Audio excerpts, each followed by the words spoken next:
The Christmasaurus by Tom Fletcher, Chapter 2, The Frozen Egg. Far away from William's wonky little house, snowflakes were falling from enormous fluffy snow clouds. They were the thickest snowflakes you could ever imagine. If you were to stick out your tongue to catch one in your mouth, you would feel so full up that you wouldn't need to eat any dinner. That's how thick these snowflakes were. They weren't ordinary snowflakes, because this was the North Pole. And in the North Pole, nothing is ordinary. The snowflakes hit the ground with a thud that echoed back from the surrounding mountains like the constant drumming of a march band. Thud, thud, thud. But that wasn't the only sound that could be heard. If you listened closely, you could hear voices deep underground, singing together in time with the thudding of the snowflakes. These were the voices of the North Pole Elves, the very same ones that Mr. Trundle had told William about. They were singing their digging song, which went something like this.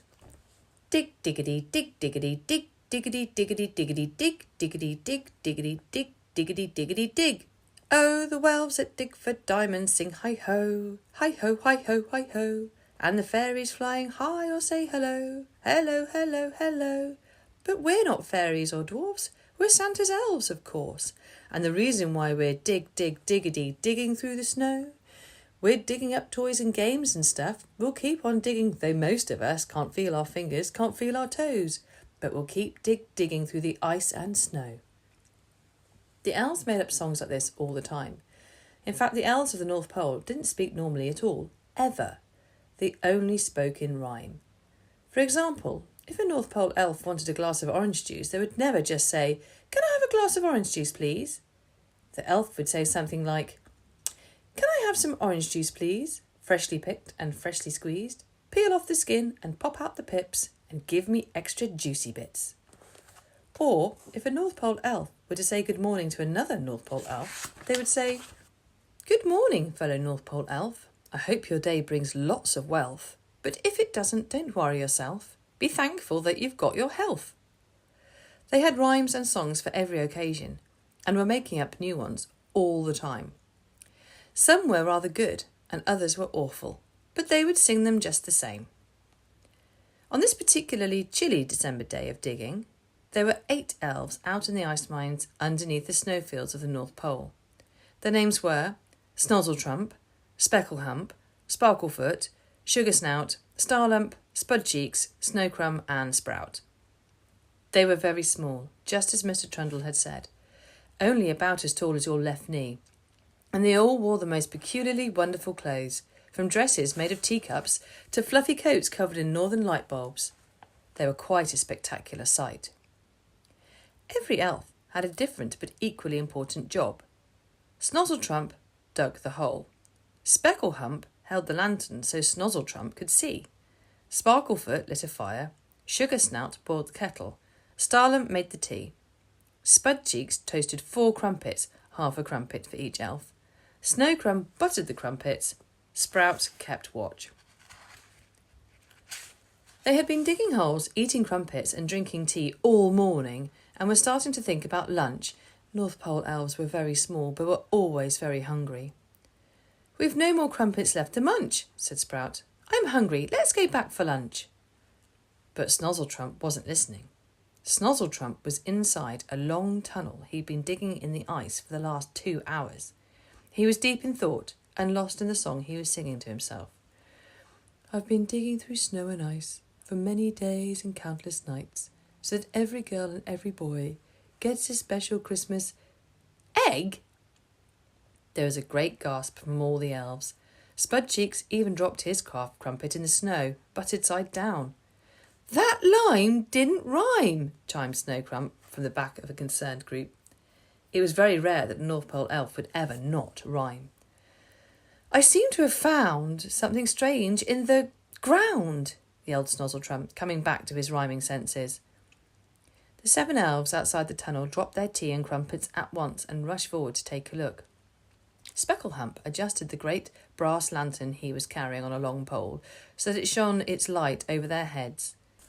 The ice tunnel lit up in great blues and yellows, and what the elves saw left them all completely gobble-mouthed, poky-eyed, wonky-brained and confused. It was an enormous frozen egg. Most of the elves were more than 200 years old and had seen all sorts of weird, wacky things in the North Pole, but never ever had any of them seen an egg frozen in the ice. They started whispering and gossiping to each other, in rhyme obviously, trying to get a better peep at the beautiful shiny shell of the egg, which was sticking halfway out of the ice. As they all nudged closer, there was such a kerfuffle that an argument broke out between Sugarsnout and Snozzletrump, which, to you and me, would have sounded rather like a chirpy duet. It went a little like this. "There's an egg under the snow. How did it get here? I don't know. Well, dig it up. Let's get back. Dig it up, but it might crack. We can't just leave it stuck in the ice. We could cook it for dinner. It might taste nice. Cook it? Cook it? You can't do that. There's something inside waiting to hatch." Just as Snozzletrump finished singing his line, something happened that made all the elves jump. The egg wobbled. There was a great silence in the tunnel as the elves huddled together staring at the egg. There was something inside it, all right. Something alive.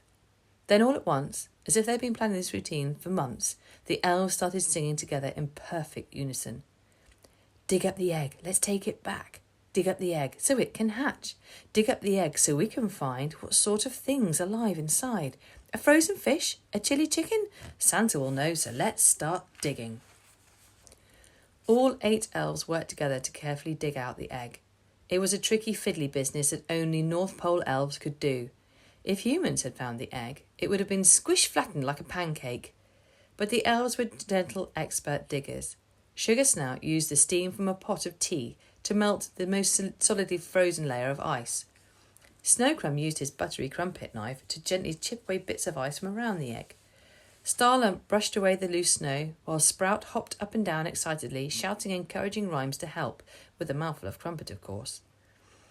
After only 15 minutes and 22 seconds, the stuck egg popped free from the ice.